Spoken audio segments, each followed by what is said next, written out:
जानकी जीवन स्मरण जय जय राम पार्वती पते हर हर महादेव पुंडलीक वरदा हरि विठ्ठल श्री अनंत कोटी ब्रह्मांड नायक राजाधिराज सच्चिदानंद सद्गुरु श्री ब्रह्मचैतन्य महाराज की जय।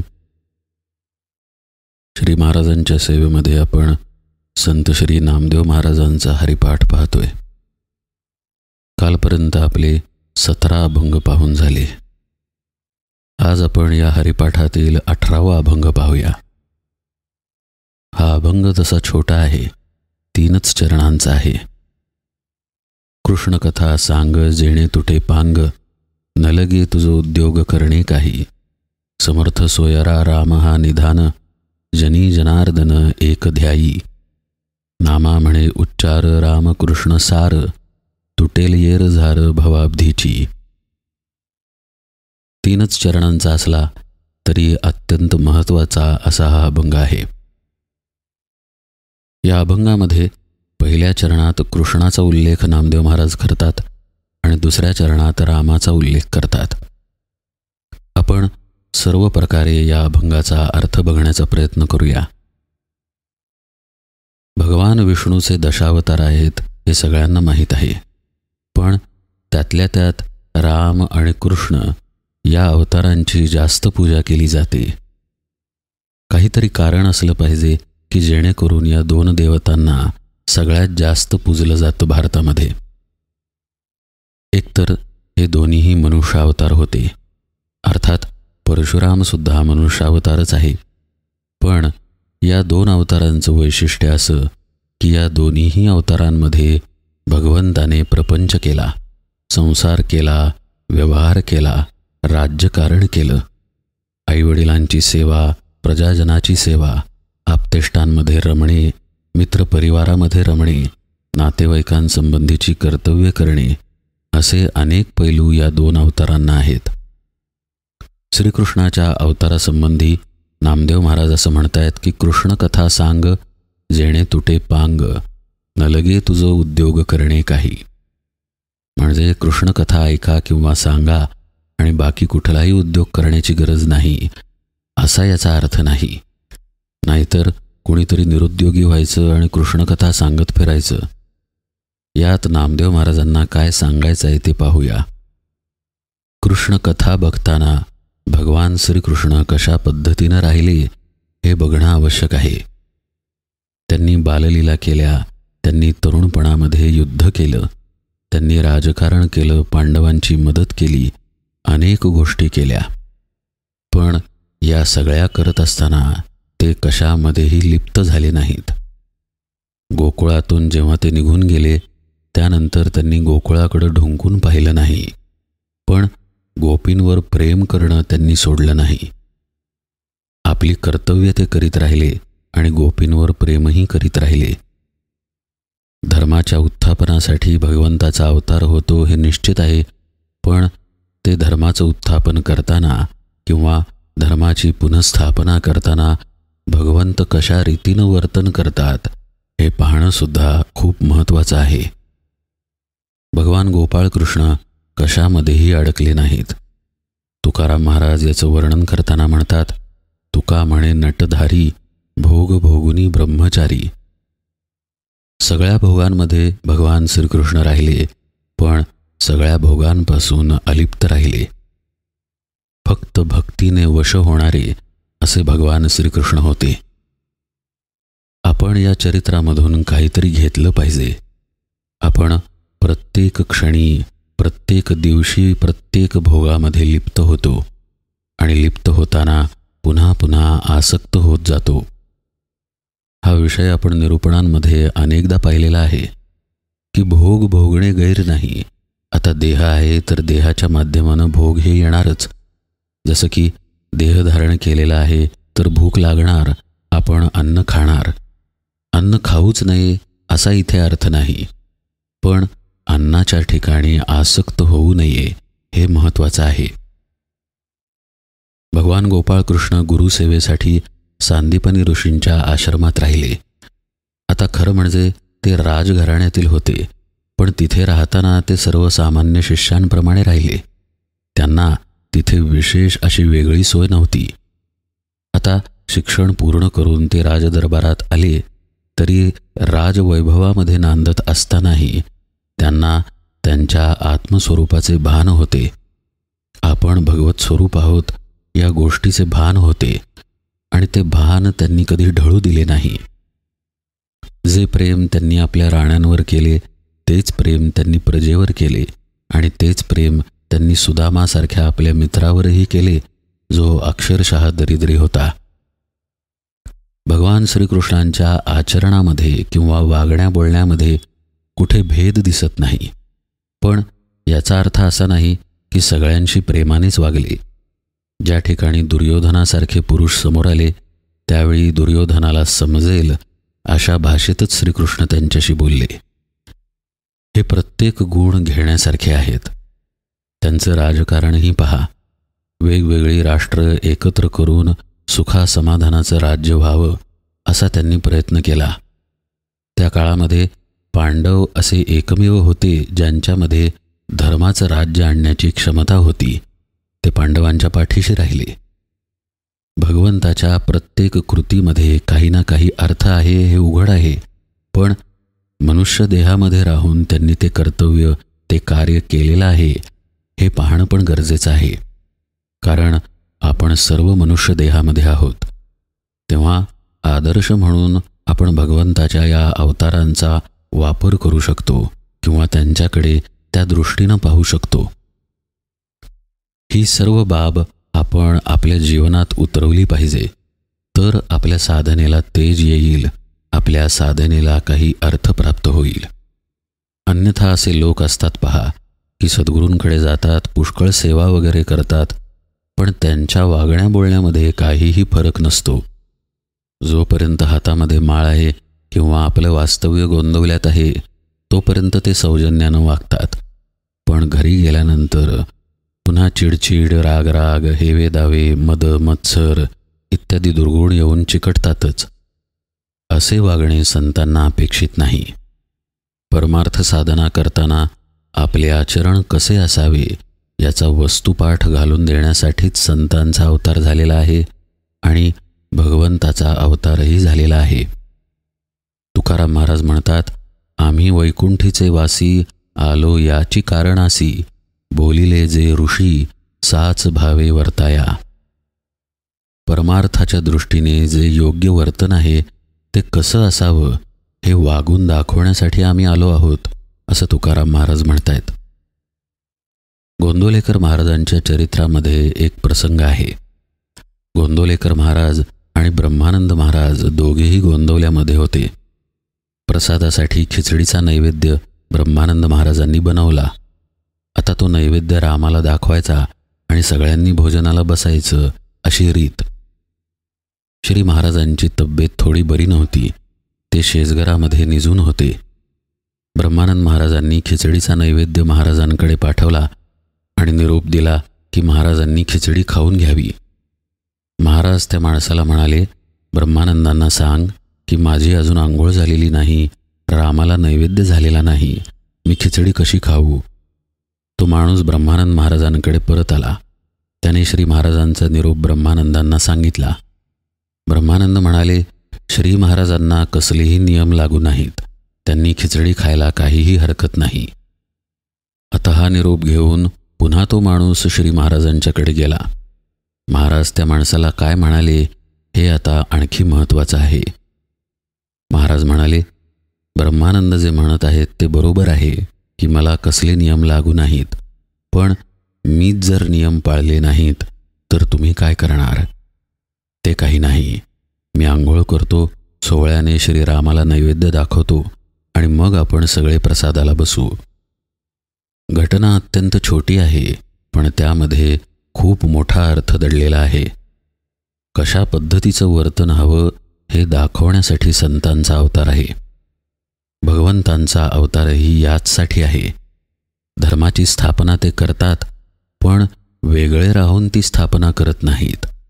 धर्म कसा आहे हे ते त्यांच्या आचरणामधून दाखवून मग धर्माची स्थापना करतात. असं घडत नाही की मी काहीही करेन, तुम्ही मात्र धर्माची स्थापना करा. धर्म म्हणजे काय हे त्यांच्या अंगप्रत्यांगामधून बाहेर येतं, त्यांच्या प्रत्येक कृतीतून, प्रत्येक निर्णयातून बाहेर येतं. आणि असेच राम आणि कृष्ण हे अवतार आहेत. नामदेव महाराज म्हणतायत की तुम्ही या कृष्णचरित्रामध्ये राहा, मग तुम्हाला उद्योग करण्याची गरज नाही. याचा अर्थ या चरित्राचा अभ्यास करून, त्याचं चिंतन मनन करून तुम्ही तुमचा कर्ताभाव बाजूला टाका. उद्योग करू नका असं जेव्हा नामदेव महाराज म्हणतायत, तेव्हा ते कर्म करू नका असं म्हणत नाहीत. कर्मामधील तुमचा कर्ताभाव टाकायला ते सांगतायत. हा कर्ताभाव टाकण्याचा अभ्यास अत्यंत महत्त्वाचा आहे आणि यासाठी प्रभू रामचंद्रांचं चरित्रही आदर्शच आहे. दुसऱ्या चरणामध्ये म्हणतात पाहते, समर्थ सोयरा राम हा निधान, जनी जनार्दन एकध्यायी. प्रभू रामचंद्र कसे आहेत? समर्थ आहेत आणि सोयरे आहेत, आपले त्राते आहेत, आपले एकमेव जिवलग आहेत. असा भाव असणं गरजेचं आहे. आणि या भावाबरोबर प्रभू रामचंद्र त्यांच्या अवतार कार्यामध्ये कशा पद्धतीनं वागले याचा अभ्यास करणंही गरजेचं आहे. गोंदवलेकर महाराज सुद्धा म्हणतात पहा की काळ कित्येक वेळेला बदलेल, पण जी काही मूल्ये आहेत ती सर्व काळी अबाधितच असतात. आणि ही जीवनमूल्य प्रभू रामचंद्रांच्या चरित्रातून उघडपणे दिसतात. मग त्यांची मातृपितृभक्ती असेल, त्यांचं एकपत्नी व्रत असेल, त्यांचं सत्यभाषण असेल, त्यांची निस्पृहता असेल, त्यांचं शौर्य असेल किंवा त्यांचं प्रजेवरील निष्काम प्रेम असेल, आणि हे सगळं करताना त्यांची असलेली स्थितप्रज्ञ अवस्था असेल, हे सगळं काही साधकाच्या दृष्टीनं आदर्शरूप आहे. म्हणजे जेव्हा आपण भगवान रामचंद्रांचं नाम घेतो त्यावेळी या सगळ्या गुणांचं चिंतन घडणंही अपेक्षित आहे. शिवाय ते प्रभू रामचंद्र आणि आपला आत्मा हे एकच आहे हा भावही तिथे गरजेचा आहे. माऊली सांगतात पहा, एक हरी आत्मा जीव शिव सम. म्हणजे तो परमात्माच मी आहे आणि तो मी म्हणजेच परमात्मा आणि तोच प्रभू रामचंद्र आहे ज्याचं मी नाम घेतोय, असा भावही गरजेचा आहे. नुसताच असा भाव ठेवायचा आणि वर्तनामध्ये मात्र व्यभिचारी वर्तन, असत्य भाषण किंवा रागराग करणे, चिडचिड करणे, आपल्या कर्तव्यांपासून च्युत होणे या गोष्टी उपयोगाच्या नाहीत. रामचंद्र कसे जगले हे पाहावं, कसे बोलले हे पाहावं, कसे वागले हे पाहावं आणि त्यातील आपल्या जीवनामध्ये काहीतरी उतरवण्याचा अभ्यास करावा. तरच एक परमार्थी म्हणून किंवा एक साधक म्हणून आपलं जीवन उन्नत होईल. अन्यथा नुसतं साधन करत राहणे आणि त्याचा गर्व बाळगणे याने आपल्या पदरात काहीही पडणार नाही. नामदेव महाराज म्हणतायत, समर्थ सोयरा राम हा निधान, जनी जनार्दन एकध्यायी. तुझ्या अंतरामध्ये अशा एका प्रभू रामचंद्रांचंच ध्यान कर असं ते म्हणतात. आणि असंही सांगतात की राम हा निधान म्हणजे रामाचं स्वरूप म्हणजेच तुझा आत्मा राम हेच खरं म्हणजे तुझ्या मुक्कामाचं ठिकाण आहे. इथंपर्यंत तुला पोहोचायचं आहे. पण त्यासाठी भगवंत माझा आहे, तो समर्थ आहे आणि तोच माझा सोयरा आहे असा भाव असणं पण गरजेचं आहे. गोंदवलेकर महाराज म्हणतात, प्रभू रामचंद्र तुमच्या घरातीलच एक व्यक्ती आहे अशा भावानं तुम्ही राहा. तुमची सुखदुःख रामाला सांगा, त्याच्याशी बोला, त्याची पूजा करा, त्याचं नाम घ्या. आणि प्रभू रामचंद्र जसे त्यांच्या कर्तव्यामध्ये राहिले तसेच तुम्हीही तुमच्या कर्तव्यामध्ये राहा. आणि त्यांनी जसे त्यांच्या आत्मस्वरूपाचे भान कधी ढळू दिले नाही तसेच तुम्हीही ते ढळू देऊ नका. म्हणजे मग तुमचा परमार्थ कळसाला जाईल. हेच नामदेव महाराज या 2 चरणांमधून सांगतायत की या अवतारांचा आदर्श तुम्ही ठेवा, त्यांना तुम्ही तुमच्या अंतःकरणामध्ये सतत जतन करून ठेवा. शेवटच्या चरणामध्ये ते म्हणतात, नामा म्हणे उच्चार रामकृष्ण सार, तुटेल येर झार भवाब्धीची. अशा पद्धतीने भगवत स्वरूपाचं चिंतन करत जर त्याच्या नामात राहिलं तर अर्थातच भवाची बाधा राहणार नाही. हे ते उघडपणे सांगतायत. पण यातील थोडा साधनेच्या दृष्टीने अर्थही आपण पाहूया. माऊलींचा हरिपाठ पाहताना आपण बघितलंय की उच्चार या शब्दाचा अर्थ होतो उद अधिक चर, म्हणजेच ऊर्ध्वगामी प्रवास करणे, उच्चार. आणि नामदेव महाराज म्हणतात रामकृष्ण सार, म्हणजे रामकृष्णाच्या मध्ये सार आहे असं ते सांगतायत. अर्थातच भगवंताच्या नामामध्येच सगळं काही आहे हा अर्थ उघड आहेच. पण राम आणि कृष्ण या इडा आणि पिंगळा आहेत, आणि इडा आणि पिंगळाच्या मध्ये जी सारभूत नाडी आहे, जी महत्त्वाची नाडी आहे, ती म्हणजे सुषुम्ना नाडी. नामदेव महाराज म्हणतायत या सुषुम्नेमधून तू वर जा, उच्चार कर, म्हणजेच ऊर्ध्वगामी आचरण कर. नामामध्ये किंवा ध्यानामध्ये जेव्हा आपल्या मनाचा आणि आपल्या वृत्तींचा लय व्हायला लागतो तेव्हा आपले श्वासही अत्यंत सूक्ष्म व्हायला लागतात. जेव्हा आपण विकारवश असतो, म्हणजे आपल्याला खूप भूक लागली आहे, खूप आळस आलाय, झोप आली आहे, किंवा आपल्याला खूप राग आलाय, किंवा कामवासनेच्या आहारी आपण गेलो आहोत, अशा वेळी आपले श्वासोश्वास वेगानं वाहतात. जेव्हा मन आणि चित्त स्थिर व्हायला लागतं तेव्हा श्वासांची गतीही मंद होत जाते. मंद होत होत जर गुरुकृपा पाठीशी असेल तर इडा आणि पिंगला या दोन नाड्या लोप पावतात. लोप पावतात म्हणजे श्वास थांबत नाहीत, पण श्वास अत्यंत सूक्ष्म गतीने व्हायला लागतात. अशावेळी आपल्या श्वासांची गती सुषुम्ना नाडीतून व्हायला लागते. आणि हे खरं म्हणजे सार आहे, रामकृष्ण सार. ही सुषुम्नेतून वाहणारी आपली श्वासांची गती आपल्या मनाबरोबर आपल्या चिदाकाशामध्ये जाते, आणि चिदाकाशामध्ये आपल्या मनाचा लय होतो. मनाचा एकदा लय झाला की साधकाचं काम झालं. मनाचा लय झाल्यानंतर परमात्मा तिथे आपोआपच प्रगट होतो. नामा म्हणे उच्चार. अशा रीतीने ऊर्ध्वगामी तू चिदाकाशामध्ये जा, आणि तेही सुषुम्ना नाडीच्या मार्गाने जा, असं नामदेव महाराज सांगतायत. असं जर तू गेलास तर तुटेल येरझार भवाब्धीची, हा त्याचा परिणाम आहे किंवा हे त्याचं फलित आहे. आपली जी येरझार चालू आहे ती वासनेमुळे चालू आहे, आणि वासना या चिदाकाशामध्ये राहतच नाही. मनाचा लय झाला की मनाबरोबर वासनेचाही लय होतो, आणि मग भवाब्धीची येरझार म्हणजेच जन्ममरणाचा फेरा चुकतो. कारण वासनेचं बीज जर जळून गेलं तर पुन्हा जन्म येण्याचं कारणच राहत नाही. हेच साधनेमधलं गमक तुकाराम महाराज एका अभंगामध्ये थोड्या वेगळ्या शब्दांमध्ये सांगतात. ते म्हणतात संत चरण रज लागता सहज वासनेचे बीज जळूनी जाय. आपली ही सुषुम्नेमधून चालणारी जी गती आहे तेच खरं म्हणजे आपल्या सद्गुरूंचे चरण आहेत, आपल्या सद्गुरूंचे पाय आहेत. त्यांच्या अनुसंधानामध्ये राहिले की वासनेचं बीज जळून जातं असं तुकाराम महाराज म्हणतात. अतिशय गोड असा तो अभंग आहे. भगवंताचं स्वरूप कसं आतून प्रगट होतं आणि साधकाची भावावस्था कशा पद्धतीनं होते याचं सगळं वर्णन त्या अभंगामध्ये आहे. कधी जमलं तर आपण तो अभंगही पाहूया. इथे नामदेव महाराज आपल्याला हाच उपदेश करतायत की राम आणि कृष्णामधलं सार तू धर, सुषुम्नेमध्ये शिर, आणि त्या मार्गाने ऊर्ध्वगामी जा. ऊर्ध्वगामी जर तू गेलास तर तिथे तुझ्या मनाचा लय होईल, वासनेचाही लय होईल, आणि अर्थातच भवाब्धीची येरझार तुझी तुटेल. नामा म्हणे उच्चार रामकृष्ण सार, तुटेल येरझार भवाब्धीची. असा हा छोटाच 3 चरणांचा पण अत्यंत महत्त्वाचा अभंग आहे.